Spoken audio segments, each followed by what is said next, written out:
बिहार की सियासत से जुड़ी बड़ी खबर आपको बताते चले। बिहार में नई सरकार बनेगी, नीतीश कुमार का बड़ा बयान सामने आया है। नई सरकार को मेरी पूरी हिमायत है, नीतीश कुमार का बड़ा बयान। राज्यसभा जाना चाहता हूं, नीतीश कुमार ने सोशल मीडिया पर किया पोस्ट। थोड़ी देर में भर सकते हैं नॉमिनेशन, पटना पहुंचने वाले हैं अमित शाह, नॉमिनेशन में हो सकते हैं शामिल। तो बिहार की सियासत में नया मोड़, और अब ऐसे में देखना बेहद अहम होगा कि बिहार की कमान कौन संभालेगा। तो वहीं नीतीश कुमार ने इस बात को लेकर जानकारी साझा की। सोशल मीडिया साइट पर उनका ट्वीट भी सामने आया है। बिहार में नई सरकार बनेगी, नीतीश कुमार ने इस बात की जानकारी साझा की। नई सरकार को मेरी पूरी हिमायत होगी, यानी अब जो बागडोर है, क्या वो जो इत्तेहादी हुकूमत है यानी बीजेपी को सबकत यहां पर मिलेगी और बीजेपी की तरफ से अपने नुमाइंदे को सीएम बनाया जाएगा। तो नीतीश कुमार का बड़ा बयान यहां पर सामने आया है, क्योंकि आपको बताते चले राज्यसभा जाना चाहते हैं नीतीश कुमार, उनकी तरफ से कहा गया। हालांकि पहले इस तरह की अटकलें नहीं थी, पहले उनके बेटे को लेकर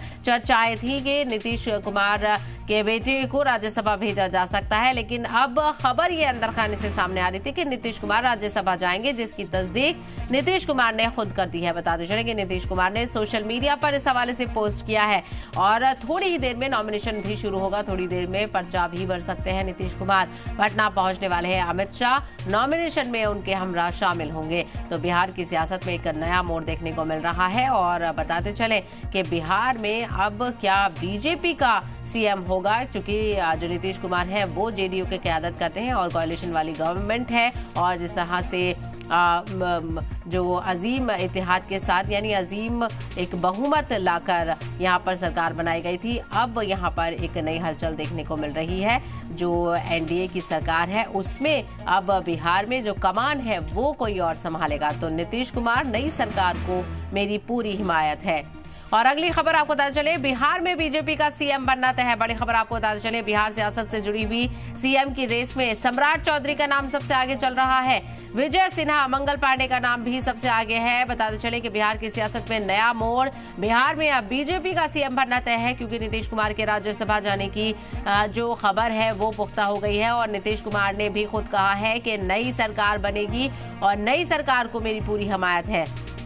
सीएम की रेस में सम्राट चौधरी का नाम है, विजय सिन्हा, मंगल पांडे का भी नाम है, इसके अलावा नित्यानंद राय का भी नाम सामने आ रहा है। ऐसे में देखना बेहद अहम होगा कि बीजेपी आला क़यादत किसके नाम को आगे बढ़ाती है और किससे बिहार की कमान सौंपती है। तो बिहार में एक नया सियासी बदलाव देखने को मिलेगा।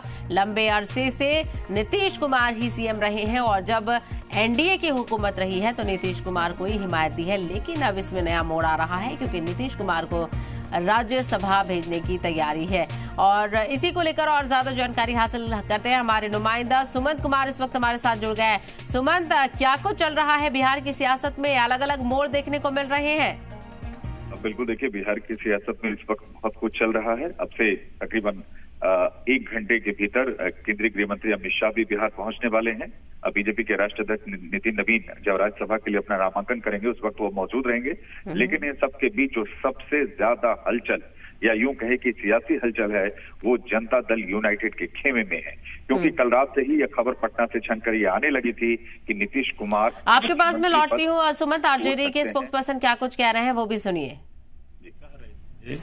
कि बीजेपी जेडीयू को बर्बाद कर देगी, आदरणीय नीतीश कुमार जी को मुख्यमंत्री की कुर्सी से बेदखल करेगी, वही दिख रहा है।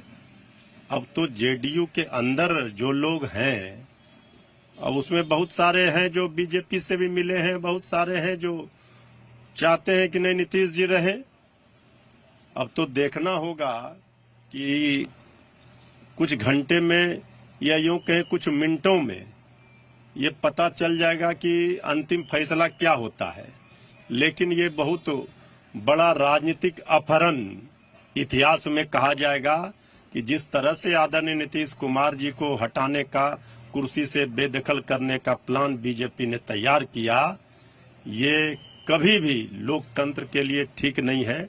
अब ये तो स्पष्ट दिख रहा है कि सहयोगी दलों के साथ क्या रवैया रहता है भाजपा का। वहां भी किया महाराष्ट्र में शिंदे जी के साथ, कई अपने घटक दलों के साथ किया है। तो अभी भी बिहार में राजनीति के जो संभावनाएं हैं वो सारे द्वार खुले हुए हैं। ऐसा नहीं है कि आज आदरणीय नीतीश कुमार जी ने नॉमिनेशन कर दिया राज्यसभा के लिए तो यहीं पर राजनीति दी एंड होगी। अभी तो शुरुआत होगी और बहुत कुछ राजनीतिक करवट लेगा। क्या होता है क्या नहीं होता है इस समय पर पता चलेगा। देखिए, कुछ भी हो सकता है। हमने कहा कि बिहार ने सब दिन दिशा दी है और कई चौंकाने वाले, आश्चर्यचकित करने वाले फैसले हुए हैं बिहार में। तो राजनीतिक रूप से बिहार की जनता भी समझदार है और बिहार के नेता भी अच्छी तरह समझते हैं कि क्या हित में है, किसमें भलाई है। अब बिहार में नीतीश कुमार जी के साथ जो हो रहा है ये तो उनके कार्यकर्ता और उनके कुछ जो नेता हैं वो भी आक्रोशित हैं, रो रहे हैं। ये क्या बता रहा है? ये राजनीतिक अपहरण ही है। और जिस तरह से उनको घेर कर आदरणीय मुख्यमंत्री श्री नीतीश कुमार जी को ये सब किया जा रहा है, जबरन उनको। बिल्कुल, और आरजेडी की तरफ से भी इसको लेकर रद्द-ए-अमल सामने आया है। सुमंत, कहा जा रहा है कि बीजेपी का ये प्लान तय था और किस तरह से नीतीश कुमार को हटाने की कोशिश की गई, इसको लेकर पहले ही आरजेडी ने भविष्यवाणी कर दी थी कि एक दिन ऐसा आएगा कि गंदी सियासत बीजेपी करेगी और नीतीश कुमार को हटाया जाएगा। निश्चित रूप से देखिए, मौका है, राष्ट्रीय जनता दल हमलावर है भारतीय जनता पार्टी पे। मैं बिल्कुल सुना कि किस तरीके से आरजेडी प्रवक्ता ने भारतीय जनता पार्टी पर हमला बोला और उन्होंने कहा कि नीतीश जी का मुख्यमंत्री पद छोड़ना ये एक तरीके से राजनीतिक अपहरण है। और ये सिर्फ बिहार में ही नहीं, इससे पहले भी कई अन्य राज्यों में, जिसमें उन्होंने महाराष्ट्र का उदाहरण दिया, कई ऐसे राज्य हैं जहाँ पे भारतीय जनता पार्टी की तरफ से इस तरह के कदम उठाए गए हैं। लेकिन अब ये देखना दिलचस्प होगा क्योंकि देखिए 10:54 पे नीतीश कुमार का एक उनके ऑफिशियल ट्विटर हैंडल से उन्होंने खुद ट्वीट किया जिसमें उन्होंने राज्यसभा में जाने की इच्छा जताई है। तो इससे एक बात तो साफ है कि अब मुख्यमंत्री पद पर नीतीश कुमार नहीं बने रहेंगे, यानी लंबे समय बाद, तकरीबन 2 दशकों से ज्यादा वक्त बीतने के बाद अब बिहार को नया मुख्यमंत्री मिलने जा रहा है। ऐसे में सबसे बड़ा सवाल यही है कि अब मुख्यमंत्री कौन होगा। बीजेपी के खेमे से होगा तो मुख्यमंत्री कौन होगा? क्योंकि मौजूदा सरकार में देखिए तो नीतीश कुमार के साथ बीजेपी के 2 डिप्टी सीएम सम्राट चौधरी और विजय कुमार सिन्हा, ये दोनों उप मुख्यमंत्री के तौर पे उस सरकार में थे। अब अंदर से खबर ये आ रही है कि अगर भारतीय जनता पार्टी अपना मुख्यमंत्री बनाती है तो जेडीयू कोटे से 2 उप मुख्यमंत्री होंगे। अब 2 उप मुख्यमंत्री में से एक के लिए नीतीश कुमार के बेटे निशांत कुमार का भी नाम चल रहा है। तो यानी आप मान सकती हैं कि अगले कुछ घंटे बिहार की सियासत के लिए बेहद महत्वपूर्ण है, बेहद अहम है। क्योंकि अब देखिए राज्यसभा में नामांकन की आज आखिरी तारीख है 5 मार्च, तो नामांकन होना है। अब सब, चूंकि नीतीश कुमार ने खुद ऑफिशियली अब ये ऐलान कर दिया कि वो राज्यसभा जाने को इच्छुक हैं और उन्होंने ये भी कहा कि जो नई सरकार बनेगी उसके लिए उनकी पूरा उनका सहयोग और उनका मार्गदर्शन उसे मिलता रहेगा। तो अब मुझे लगता है कि बीजेपी और जेडीयू दोनों खेमे में देखिए 2-3 महत्वपूर्ण बात है कि अब अगर नीतीश कुमार सीएम नहीं रहेंगे तो बिहार का अगला मुख्यमंत्री कौन होगा। 3-4 ऐसे नाम हैं जो लगातार अभी सुर्खियों में हैं, लेकिन अब जब नाम का ऐलान होगा उसके बाद ही तस्वीर साफ हो पाएगी। चाहे चूंकि सबसे ज्यादा जो मौजूदा डिप्टी सीएम है सम्राट चौधरी, उन्हीं के नाम आगे चल रहे हैं, लेकिन इसके अलावा कई केंद्रीय मंत्री है, चाहे वो नित्यानंद राय हो, गिरिराज सिंह हो, इनके नाम भी चल रहे हैं। तो किसके नाम पे आखिरी मुहर लगती है वो तस्वीर साफ होगी। लेकिन इस सबके बीच निगाहें इस पर भी रहेगी कि अब जेडीयू कोटे से कौन उप मुख्यमंत्री होंगे, क्या नीतीश कुमार के बेटे निशांत कुमार की पॉलिटिकल एंट्री होगी, क्या वो डिप्टी सीएम बनेंगे। तो बहुत सारे ऐसे सवाल हैं जिन सवालों का जवाब मिलना बाकी है। लेकिन ये सच है कि होली का खुमार अभी उतरा ही नहीं था कि बिहार में जो है वो सियासी खुमार एक तरीके से बहुत जबरदस्त। बिल्कुल बिल्कुल, और कई तरह के आकलन यहाँ पर लगाया जा रहा है। जिस तरह से हमने आरजेडी को भी सुना, अभी इसको लेकर और भी सियासत होगी। या एक तरफ यहाँ पर नुकसान भी है और खबरें भी इस तरह की होंगी कि नीतीश कुमार को हटाया जा रहा है और ये सारी बीजेपी की सियासत है। लेकिन दूसरा पक्ष भी देखना होगा सुमंत, क्योंकि निशांत कुमार को जिस तरह से लाने की कोशिश की जा रही है और ये भी कहा जा रहा है, आपने भी बताया कि डिप्टी सीएम उनको बनाया जा सकता है। तो कहीं ऐसा तो नहीं कि बेटे को इस लाइन में लाने के लिए और बेटे के लिए इस तरह से नीतीश कुमार को अपनी सीएम की कुर्सी छोड़ना और राज्यसभा में जाना कोई एक घाटे का सौदा नजर नहीं आ रहा है? नहीं, देखिए पॉलिटिक्स में ये चीजें चलती रही है और जो घटनाक्रम अभी बिहार में जो राजनीतिक घटनाक्रम हो रहा है जब इस बार जो बिहार में विधानसभा के चुनाव हुए तो उस चुनाव के बाद ही 2025 में उसके बाद से ही ये कयास लगाए जा रहे थे कि एक सम्मानजनक विदाई नीतीश कुमार की अगले कुछ महीनों में होगी। वो 6 महीने में होती या साल भर में होती, लेकिन बीजेपी या जेडीयू खेमे से जो बिहार से जुड़े जो बड़े नेता हैं वो लगातार इस बात की ओर इशारा कर रहे थे कि समय आने पर नीतीश कुमार की सम्मानजनक विदाई उनकी होगी। तो अब किस तरह की बीजेपी और जेडीयू के बीच इंटरनल क्या पैक्ट हुआ, इंटरनल क्या डील हुई, इसके बारे में जानकारी नहीं है, क्योंकि नीतीश कुमार के मुख्यमंत्री पद छोड़ने के फैसले से उनके कुछ नेता और पार्टी के कार्यकर्ता नाराज भी बताए जा रहे हैं। सीएम हाउस के बाहर कुछ प्रोटेस्ट भी हुआ है, लिहाजा वहां सुरक्षा भी बढ़ा दी गई है। लोगों की नीतीश कुमार से जुड़ी अपनी भावनाएं हैं, खासतौर से जदयू नेताओं की, कार्यकर्ताओं की। तकरीबन 20-21 साल से वो बिहार के मुख्यमंत्री पद पर बने हुए थे। तो बहुत सारी ऐसी बातें हैं, लेकिन जहां तक मुझे लगता है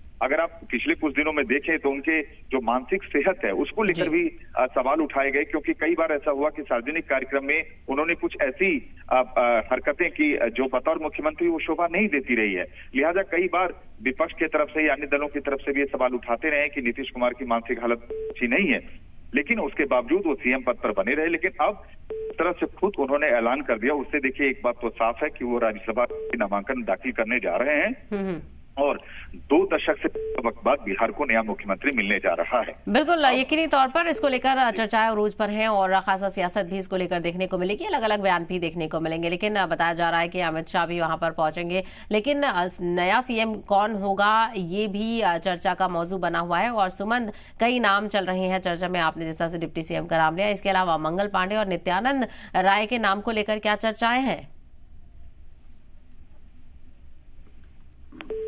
सुमंत, आपको आवाज मिल रही है? जी कृपया अपना सवाल दोहराएं। जी जिस तरह से नामों को लेकर चर्चा है, अपने डिप्टी सीएम का भी नाम लिया, वहीं नित्यानंद राय को लेकर भी क्या चर्चाएं चल रही हैं? क्या उनके नाम की भी चर्चा है? और ऐसे में चूंकि अमित शाह भी पहुंच रहे हैं, तो क्या आज ही ये तस्वीर साफ होने की उम्मीद जताई जा रही है या फिर आज राज्यसभा के नॉमिनेशन पर फोकस किया जाएगा? नहीं, देखिए मुझे लगता है कि राज्यसभा में जैसे मैंने आपको बताया, राज्यसभा में नामांकन की आज आखिरी तारीख है 5 मार्च, क्योंकि 16 मार्च को चुनाव होने, जिन सीटों पे निर्विरोध उम्मीदवारों का चयन होना है वहां पे चुनाव, जहां चुनाव होना है वहां 16 मार्च को चुनाव होना है। लिहाजा आज नामांकन की आखिरी तारीख है। जितने भी राज्यसभा के कैंडिडेट हैं उन सभी को आज नामांकन दाखिल करना है। तो नामांकन दाखिल करने की प्रक्रिया तो पूरी होगी, चाहे वो नितिन नवीन का हो या बीजेपी से शिवेश कुमार जा रहे हैं उनका हो या फिर नीतीश कुमार का हो, नामांकन होगा। नामांकन के साथ साथ मुझे लगता है कि जो नई, चूंकि देखिए एक बहुत बड़ी बात है, कुमार 2 दशक से ज्यादा वक्त से बिहार में सत्ता वो संभाल रहे थे। तो ऐसे में अगर नीतीश कुमार हटते हैं तो बिल्कुल ऐसे में देखना बेहद अहम होगा कि और क्या कुछ नई खबरें निकलकर सामने आती हैं। सुमंत, बहुत शुक्रिया आपका इस हवाले से जानकारी साझा करने के लिए। तो बिहार में बीजेपी का सीएम बनना अब तय बताया जा रहा है।